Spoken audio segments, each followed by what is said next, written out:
সাফানগর উচ্চ বিদ্যালয়ে যে থ্যালাসেমিয়া ক্যাম্প অনুষ্ঠিত হলো সেটি কোন সংস্থার উদ্যোগে এবং কেমন হয়েছে আপনার?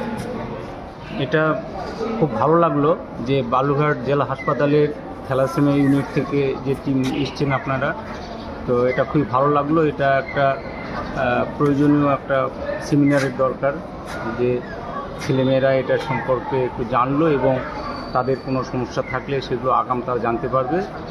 এই উদ্যোগটা খুবই ভালো এবং এটা যাতে আরও বিভিন্ন স্কুলে বা এইভাবে চলতে থাকে তাহলে সবাই উপকৃত হবে। এটা আমাদের পক্ষ থেকে, স্কুলের পক্ষ থেকে এটা এই টিমকে ধন্যবাদ। ওকে, থ্যাংক ইউ। আজকে সাফানগর উচ্চ বিদ্যালয়ে যে থ্যালাসেমিয়া ক্যাম্প অনুষ্ঠিত হলো সেটি কোন সংস্থার উদ্যোগে এবং কেমন হয়েছে আপনার?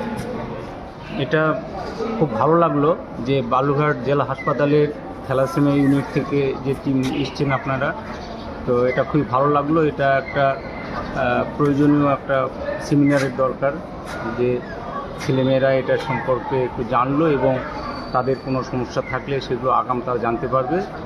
এই উদ্যোগটা খুবই ভালো এবং এটা যাতে আরও বিভিন্ন স্কুলে বা এইভাবে চলতে থাকে তাহলে সবাই উপকৃত হবে। এটা আমাদের পক্ষ থেকে, স্কুলের পক্ষ থেকে এটা এই টিমকে ধন্যবাদ। ওকে, থ্যাংক ইউ। আজকে সাফানগর উচ্চ বিদ্যালয়ে যে থ্যালাসেমিয়া ক্যাম্প অনুষ্ঠিত হলো